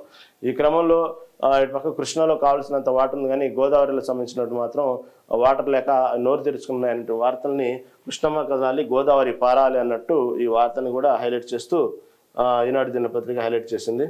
తర్వాత కాళేశ్వరంపై మంత్రివర్గ తీర్మానాలు వివరాలు ఇవ్వండి అంటూ ఏదైతే జస్టిస్ పిసి ఘోష్ కమిషన్ సంబంధించినటువంటి కమిటీ ప్రభుత్వానికి ఒక అల్టిమేట్ ఇచ్చింది. కాళేశ్వరంపై మంత్రివర్గ తీర్మానాల వివరాలు ఇవ్వండి. కాళేశ్వరం ప్రాజెక్టు సంబంధించి మంత్రివర్గం చేసిన తీర్మానాల వివరాలు అందజేయాలని జస్టిస్ పిసి ఘోష్ కమిషన్ తాజాగా ప్రభుత్వాన్ని కోరింది. మేడిగడ్డ బ్యారేజీ కుంగడం, తర్వాత అన్నారం, సుందిళ్ల బ్యారేజీల సీవేజ్ల నేపథ్యంలో న్యాయ విచారణ కోసం ప్రభుత్వం నియమించిన కమిషన్ ఇటీవల మాజీ ముఖ్యమంత్రి కేసీఆర్, మాజీ మంత్రులు ఈటెల రాజేందర్, హరీష్ రావులను విచారించిన విషయం తెలిసిందే. కాళేశ్వరం నిర్మాణానికి సంబంధించిన అన్ని నిర్ణయాలు మంత్రివర్గం ఆమోదంతోనే అప్పట్లో జరిగినాయి అనేటువంటి విషయాన్ని, ఏదైతే కేవలం ఇది కేసీఆర్ సంబంధించినటువంటి ఒక్క నిర్ణయం కాదు, కేసీఆర్కి అనుసరణలో జరిగింది, నేను ఆర్థిక మంత్రిగా ఉన్నానే కానీ మొత్తం నిర్ణయాలన్నీ కేసీఆర్ తీసుకున్నారంటూ ఈటెల రాజేందర్ చేసిన వ్యాఖ్యల్ని, అదేవిధంగా కాదు ఇది ఒక మంత్రివర్గం సంబంధించినటువంటి అంత క్యాబినెట్లో పెట్టి తీసుకున్నాము, దీనికంటూ ఒక పోర్ట్ఫోలియో ప్రకారం ముందుకెళ్ళాము అని చెప్పుకున్నటువంటి హరీష్ రావు, అదేవిధంగా అందరూ ఆమోదంతోనే ఇది తీసుకున్నాము, దీనికంటూ ఇంకా తొందరగా కావాలన్నట్టు ఒక సిండికేట్ కూడా ఏర్పాటు చేసి ప్రత్యేకంగా దానికి సంబంధించి నిధులు సేకరించాలని చెప్పుకున్న క్రమంలో పిసి ఘోష్ ఒక లేఖ రాసింది అప్పట్లో బీఆర్ఎస్ ప్రభుత్వానికి. అప్పట్లో మీరు మంత్రివర్గం ఆమోదం సంబంధించినటువంటి ఏమేమి నిర్ణయాలు తీసుకున్నారు, ఆ లేఖలేంది అవన్నీ కూడా మాకు పంపించాలన్నట్టు పిసి ఘోష్ కమిటీ అప్పట్లో ఉన్న బీఆర్ఎస్ ప్రభుత్వాన్ని కోరింది. అప్పట్లో మంత్రివర్గ తీర్మానాలు ఏది మీరు చేసుకున్నారో అవన్నీ నాకు వివరాలు కావాలంటూ పిసి ఘోష్ కమిషన్ కోరింది. ఆ విషయాన్ని కూడా హైలైట్ చేశారు.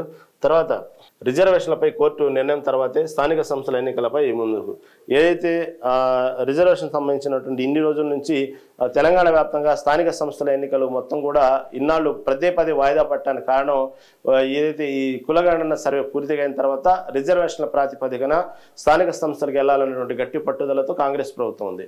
అందుకే దానికి సంబంధించినటువంటి కులగణన సర్వే చేసినప్పుడు ఆ సర్వే పూర్తి స్థాయిలో పారదర్శకంగా జరగలేదనేటువంటి విషయాన్ని ప్రతిపక్షం పదే విమర్శిస్తున్న తర్వాత అనేక విడతలుగా 2-3 విడతలుగా కులగణన సర్వే చేశారు. కాకపోతే దానికి సంబంధించిన ఏదైతే దాని ప్రకారం ఎన్నికలకు వెళ్ళాలి అనుకున్న టైంలో ఇటు బీఆర్ఎస్ పార్టీలో ఉన్నటువంటి మాజీ మంత్రి శ్రీనివాస్ గౌడ్ వీళ్ళందరూ కూడా బీసీలకు సంబంధించిన అన్యాయం చేస్తున్నారు, బీసీలు కులగణనలో చాలా తక్కువ సంఖ్యలో చూపించి తక్కువగా రిజర్వేషన్లు ఇచ్చేసి వాళ్ళు చేదులుపుకుంటున్నారు, బీసీలకు అన్యాయం జరుగుతుంది అన్నట్టు పదే ప్రస్తావించడం జరిగింది. ఏదేమైనప్పటికీ ఇప్పటికీ అనేక వాయిదాలు వచ్చినటువంటి స్థానిక సంస్థలు ఏదైతే ఉన్నాయో ఇక తొందరగా జరిపేయాలనేటువంటి పట్టుదలతో కాంగ్రెస్ ప్రభుత్వం ఉంది. యాక్చువల్లీ నిన్న సాయంత్రమే దానికి సంబంధించినటువంటి నోటిఫికేషన్ విడుదలైద్ది అన్నట్టు అంతా ఎదురు చూశారు. సడన్గా కేబినెట్ సమావేశం ఏర్పాటు చేసుకోవడం, ఆ కేబినెట్ సమావేశాన్ని సీఎం రేవంత్ రెడ్డి హడావుడిగా ఏర్పాటు చేసే క్రమంలో దానికి సంబంధించినటువంటి ఏదైతే స్థానిక సంస్థల ఎన్నికలు తొందరలో రాబోతున్నాయి, ఈరోజు సాయంత్రం నోటిఫికేషన్ విడుదల చేస్తారంటే వార్త నేను ఒక్కసారిగా వాతావరణం సృష్టించింది. అటువంటి నిర్ణయాలు కాకుండా రైతులకు సంబంధించిన మిగతా విషయాలు నిర్ణయాలు మాట్లాడుకున్నారు. ఆల్రెడీ దీని గురించి పెద్ద దుమారం వెలుగుస్తుంది కాంగ్రెస్ ప్రభుత్వంలో. ఎందుకంటే టీపీసీసీ ప్రెసిడెంట్ మహేష్ కుమార్ గౌడ్ దీన్ని తీవ్రంగా ఘాటుగానే వాళ్ళ మంత్రులను ఉన్నటువంటి వాళ్ళ పార్టీల మంత్రుల మీదే కొంచెం ఘాటుగానే స్పందించడం జరిగింది. ఎందుకంటే దీనికి సంబంధించి ఇటు పొంగులేటి కానివ్వండి, ఇటు సీతక్క కానివ్వండి, ఈ మంత్రులు ఈ స్థానిక సంస్థల ఎన్నికల మీద వాళ్ళకు ఉన్నటువంటి ఇన్ఫర్మేషన్ ప్రకారం వాళ్ళు మాట్లాడడం జరిగింది. అలా ఎవరికి వాళ్ళు సొంతగా మాట్లాడటం, సొంత నిర్ణయాలతో మాట్లాడడం కరెక్ట్ కాదు. ముందుగానే మీరు ప్రకటించడం అసలు కరెక్ట్ కాదు. ప్రభుత్వం ఒక చర్చ తీసుకున్న తర్వాత క్యాబినెట్లో మాట్లాడుకున్న తర్వాత ఒక అధికారికంగా ఆ విషయాన్ని చెప్పాలి, కానీ మీ సొంత నిర్ణయాలతో ఈ విధంగా ముందుగానే ప్రకటించేసి చెప్పడం కరెక్ట్ కాదు అన్నట్టు టీపీసీ ప్రెసిడెంట్ మహేష్ కుమార్ గౌడ్ కూడా దీనికి సంబంధించి నిన్న దుమారం వచ్చింది. పార్టీలోని అంతర్గతంగానే ఒక రకంగా ఇది డిస్టర్బ్ చేసింది ఈ వార్తని.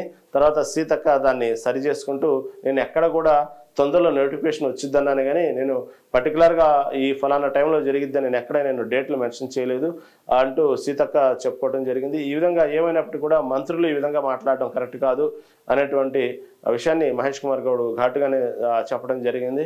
ఈ విషయంలో కొంచెం కాంగ్రెస్ పార్టీలో కొంచెం గందరగోళమే ఏర్పడింది. ఏదేమైనప్పుడు కూడా నిన్న సాయంత్రం స్థానిక సంస్థలకు సంబంధించినటువంటి ఎన్నికల నోటిఫికేషన్ వచ్చింది అనేటువంటి వాతావరణ క్రమంలో మళ్ళీ తొందరలోనే ఈ స్థానిక సంస్థల సంబంధించిన ఎన్నికలకు మాత్రం సిద్ధంగా అండి అన్ని రేవంత్ రెడ్డి చెప్పిన విషయాన్ని హైలైట్ చేశారు, కానీ ఎక్కడ స్థానిక సంస్థలకు సంబంధించినటువంటి నోటిఫికేషన్ సంబంధించి ఎక్కడ తేదీలు మాత్రం ఖరారు కాలేదు. ఏదేమైనప్పటికీ కోర్టులో ఉన్నటువంటి రిజర్వేషన్ ప్రకారం మాత్రం ఇంకా వేచి చూసే ధోరణిలో ఉండకూడదు, ఇంకా తొందరగా మనం స్థానిక సంస్థల ఎన్నికలకు వెళ్ళిపోవాలన్నట్టు కూడా ప్రభుత్వం ఆలోచిస్తూ ఉంది. ఆ విషయంపైనే వార్తను హైలైట్ చేశారు. రిజర్వేషన్లపై కోర్టు నిర్ణయం తర్వాతే స్థానిక సంస్థల ఎన్నికలపై ముందుకు, ఇకపై రైతు భరోసాలపై విస్తృత ప్రచారం, బనకచర్లపై కేంద్ర మంత్రిని కలుద్దాం, తర్వాత జూబ్లీ హిల్స్ ఉప ఎన్నిక పర్యవేక్షణ కమిటీ మంత్రులతో ముఖ్యమంత్రి సమావేశంలో కీలక నిర్ణయాలు. సరే, ఏదైనప్పటికీ కూడా రిజర్వేషన్ సంబంధించి కోర్టు తర్వాత నిర్ణయం తీసుకుందాం, ముందస్తు ఎన్నికలకు వెళ్దాం అన్నట్టు కూడా ప్రభుత్వం నిన్న మాట్లాడుకున్నారు సడన్ గా కేబినెట్ సమావేశంలో. అదేవిధంగా రైతు భరోసా ఏ విధంగా అయితే ప్రభుత్వం ఎంత ఫెస్టేజిబుల్ గా 9,000 కోట్లు ఇస్తుందో దాన్ని మాత్రం ఇంకా మన ప్రజల్లో తీసుకెళ్ళాలి, దానికి సంబంధించినటువంటి కార్యక్రమాలను ఏర్పాటు చేసుకుందాం, విస్తృతంగా ప్రచారం చేసుకుందాం అన్నట్టు కూడా చెప్పుకొచ్చింది. అదేవిధంగా బనకచర్లపై కేంద్ర మంత్రులతో ఒకసారి మాట్లాడదాం అన్నట్టు సీఎం రేవంత్ రెడ్డి చెప్పిన విషయాన్ని కూడా హైలైట్ చేశారు. అదేవిధంగా జూబ్లీ హిల్స్ లో మాగంటి గోపీనాథ్ మరణం తర్వాత అక్కడ ఉప ఎన్నికపై కూడా చర్చ జరిగింది. దాన్ని ఏ విధంగా సిద్ధం అవ్వాలనే విషయంలో నించోబెట్టాలా వ్యక్తిని, లేకపోతే ఎలా చేయాలనే విషయాన్ని కూడా మాట్లాడుకున్నారు. ముఖ్యమంత్రి ఈ విధంగా మంత్రులతో సమావేశం ఈ 3 నిర్ణయాల మీద మాట్లాడారు, కానీ స్థానిక సంస్థల ఎన్నిక మాత్రం సిద్ధంగా అన్నారు, కానీ ఎక్కడ తేదీలు ఖరారు చేయలేదు. సాయంత్రం వరకు కూడా దాదాపుగా తేదీలు వెలువడతాయినటువంటి ఉత్కంఠ వాతావరణం, దీనికి సంబంధించి మంత్రులు నోరు జారటం, ఇవన్నీ కూడా ఒక వాతావరణంలో సాయంత్రం నెట్టి పరిస్థితుల్లో స్థానిక సంస్థల ఎన్నికలు విడుదలవుతాయి తేదీలు అనేటువంటి వాతావరణం అంతా నిన్న తెలంగాణ వ్యాప్తంగా జరిగింది. కానీ ఎక్కడ షరా మామూలే, మళ్ళీ అది వాయిదా పడింది. ఇంతవరకు దానికి సంబంధించినటువంటి వార్తలు బయటికి రాలేదు, కానీ ఎన్నికలు సిద్ధం అనే ఒక సందేశాన్ని మాత్రం సీఎం రేవంత్ రెడ్డి ఇవ్వడం జరిగింది. ఇది ఈనాడు దినపత్రికలోని ప్రధాన అంశాలు. రేపటి ప్రధాన పత్రికల్లో ప్రధాన అంశాలతో మళ్ళీ కలుద్దాం. అప్పటి వరకు చూస్తూనే ఉండండి మెగా 9 టీవీ.